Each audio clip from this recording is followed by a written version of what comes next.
Bonjour et bienvenue sur cette vidéo de conseils pour gagner plus avec l'affiliation. Aujourd'hui, je vais vous proposer de découvrir 3 conseils qui vous aideront, je le souhaite, à augmenter vos commissions. Alors, la première astuce, c'est d'offrir un rapport gratuit à vos lecteurs ou à vos visiteurs. Alors là, pourquoi offrir un rapport gratuit ? Il faut savoir que la première chose que le rapport gratuit va vous permettre de faire, c'est de créer un premier contact positif avec vos lecteurs et vos visiteurs. Bien sûr, il faut que votre rapport gratuit soit en lien avec les produits que vous allez proposer en affiliation. La deuxième chose que va vous permettre de faire votre rapport gratuit, c'est de montrer que vous connaissez votre sujet, que vous êtes déjà vous aussi intéressé par ce sujet, que vous avez approfondi vos connaissances, parce que sinon vous ne pourriez pas écrire un rapport et peut-être même du contenu qui soit intéressant pour vos lecteurs et vos visiteurs.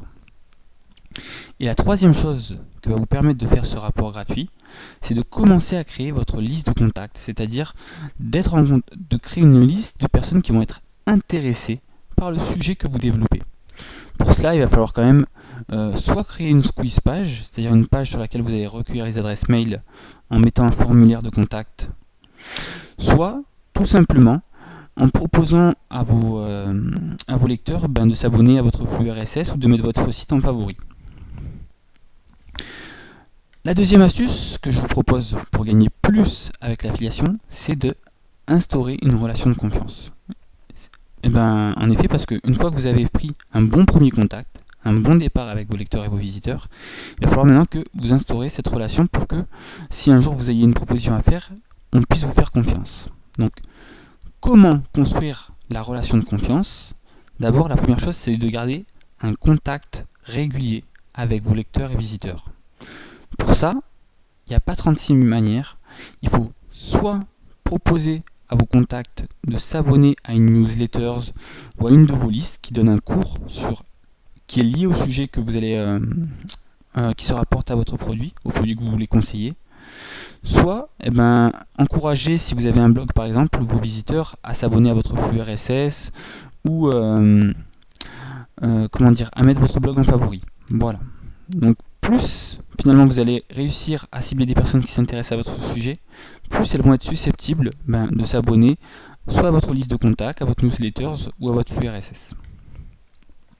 La deuxième chose pour instaurer une relation de confiance avec vos visiteurs et vos lecteurs, c'est de partager votre expérience.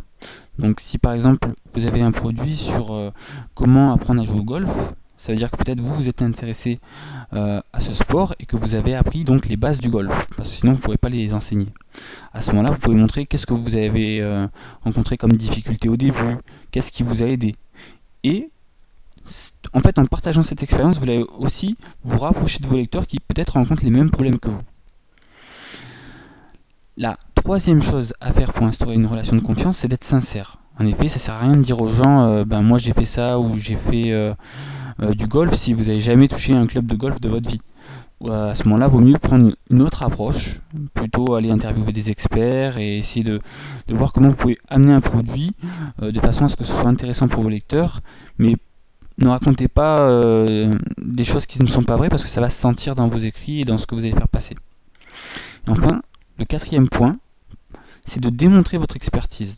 Donc, pour démontrer votre expertise dans le domaine dans lequel vous êtes investi, il suffit de partager des informations intéressantes qui ont de la valeur, des conseils, des astuces. Et finalement, à force de partager des conseils qui vous ont aidé, vous allez naturellement montrer aux gens que vous savez de quoi vous parlez. Une fois que vous aurez instauré cette relation de confiance, la troisième étape pour recommander un produit efficacement, c'est d'alterner les conseils et les propositions. En effet, il y a beaucoup d'affiliés qui font des propositions sur propositions sur propositions et des fois c'est un peu maladroit. Donc là, il faut trouver un équilibre entre recommander un produit et donner des conseils afin de ne pas lasser vos lecteurs et qu'ils aient quand même envie d'ouvrir vos mails. Parce que s'il n'y a que des propositions commerciales, au bout d'un moment donné, les gens vont se lasser et ils vont peut-être plus avoir envie d'ouvrir vos mails, même peut-être de se désabonner. Donc, comment recommander efficacement ? La première chose, c'est de faire attention à la fréquence de vos propositions. Donc n'envoyez pas une proposition commerciale à tous les mails. Ça peut arriver des fois que vous allez envoyer une proposition à la suite d'une autre, mais après il faut quand même essayer de donner un conseil, essayer de donner des informations utiles. Ou sinon vous pouvez essayer aussi de faire une autre chose, c'est de mettre en scène les qualités d'un produit en racontant une histoire. Ça veut dire que des fois, vous allez raconter quelque chose qui vous est arrivé, ça va mettre en avant une qualité d'un produit, et à ce moment-là, ça passe moins comme une recommandation. En fait, c'est un mélange de conseils et de propositions. Dans ces cas-là, c'est vrai qu'on peut des fois faire plus de propositions parce qu'en fait, elles sont liées aux conseils, et donc les mails que vous envoyez ont de la valeur, ou les messages que vous envoyez ont de la valeur. Et la troisième chose pour recommander un produit efficacement, c'est d'être patient, parce que si une personne n'a tout simplement pas envie du produit que vous proposez, ça sert à rien de la harceler. L'essentiel, c'est d'être patient et de savoir que finalement, le jour où ça l'intéressera, elle commandera, et si ça l'intéresse pas, elle commandera pas. De toute façon, l'essentiel pour vous, c'est d'apporter de la valeur à vos visiteurs et à vos lecteurs, des conseils utiles.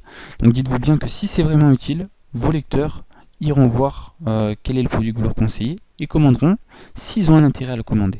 Voilà. J'espère que ces 3 conseils vous aideront à améliorer vos ventes en affiliation, vos commissions. Et si vous n'avez pas encore eu un exemplaire gratuit de comment gagner de l'argent avec l'affiliation sur Internet avec l'affiliation, je vous invite à le faire en vous rendant sur le site http://affiliation.coin-info.fr et venez demander votre exemplaire, c'est gratuit, c'est un e-book qui vous aidera donc à avoir des bases pour bien démarrer avec l'affiliation si vous débutez.